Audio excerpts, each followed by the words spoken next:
Good morning. It's your man, Pastor Jay. For my YouTube followers, this is something I've been doing on other platforms, but now because I want to try to lengthen it out a little bit, I've been keeping it to just about 4 minutes. But particularly with this chapter I want to go a little longer because there's so much in here. This is what I call reflection on devotion.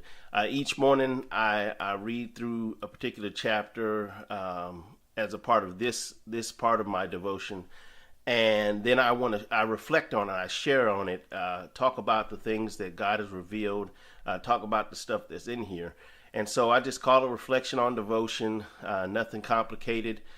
Today we're looking at Acts chapter 16. This is one of the most interesting chapters in the Bible to me. I love the story that is in this chapter.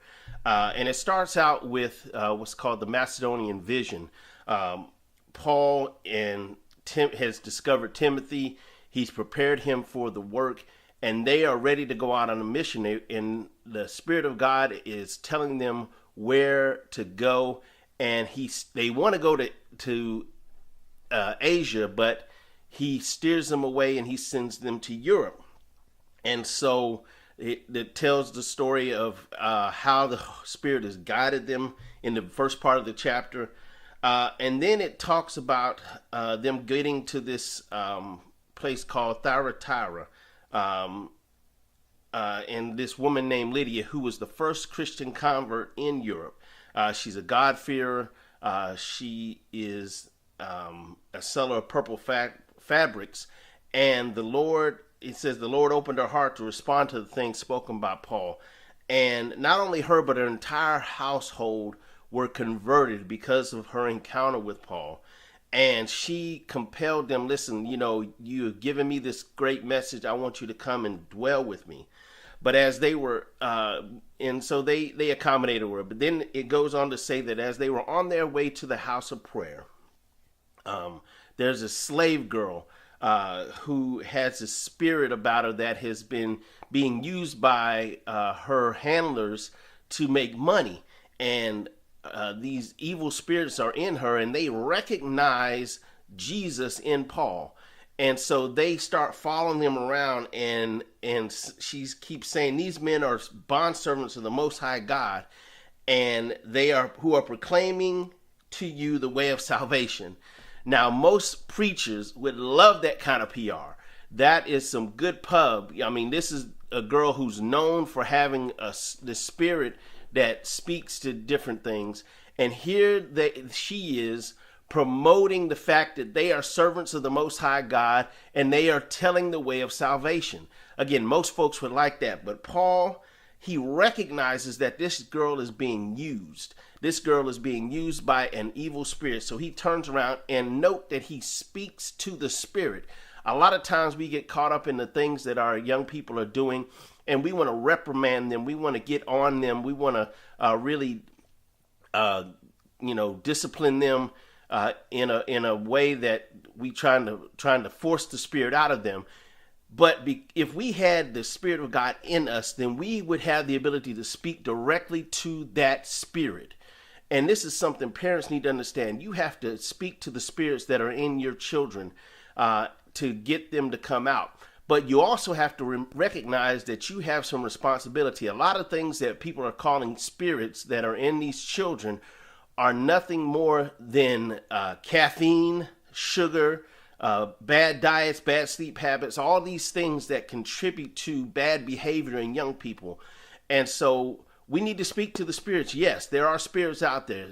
Satan is using music and entertainment to release spirits into our young people. However, we need to make sure that we are doing our part as adults and parents and not feeding them bad things, making sure that we treating them as children and instilling them good habits rather than bad. That's a little side note. But back to the chapter, the story goes on because of this, because of what Paul is doing in the area. He and Silas are captured and imprisoned, and they are beaten.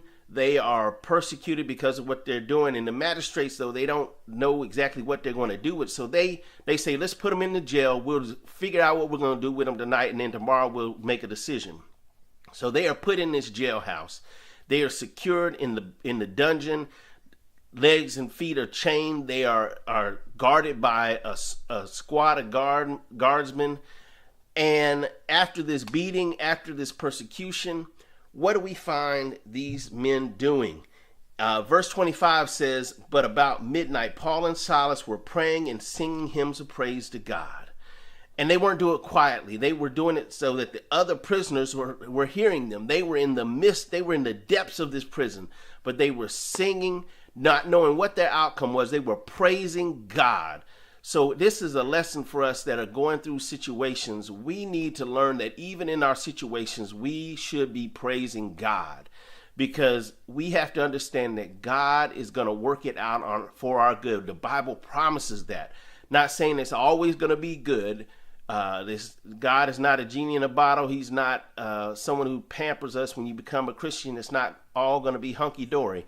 But God is going to work it out. So we see an example of here how God worked it out miraculously, so much so that he caused an earthquake. I don't want to tell the whole thing. I'm not trying to go too long, but he has an earthquake come and breaks the chains, opens the gates, allows them to go free. But notice, read the chapter. Please read the chapter. Paul and Silas, they're freed, they're ready to go, but they don't just run out.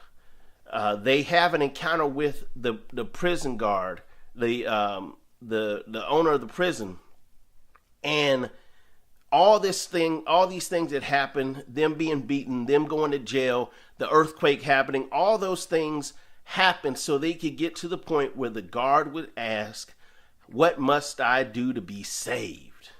We have to understand sometimes the things that you're going through are not for you, but you're going through them because God knows that you're strong enough to go through them so that you can be put in position to be a blessing to someone, that someone can see how you're reacting in the situation, and they can want to know what's in you that allows you to be calm and to have peace and to be upbeat when you should be mourning and crying and downtrodden.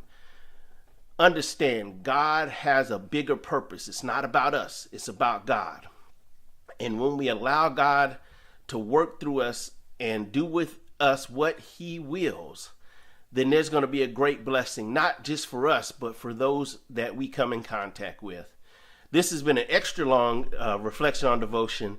They're normally not this long, but again, there's a lot of meat in this chapter. And I just encourage you to go and read it. Tune in again. I'll probably start doing these on YouTube. Again, this is live, so all my mistakes and everything, you're just going to have to deal with it. But I love you. I pray that you share this video, and I pray it was a blessing to you. Have a wonderful day.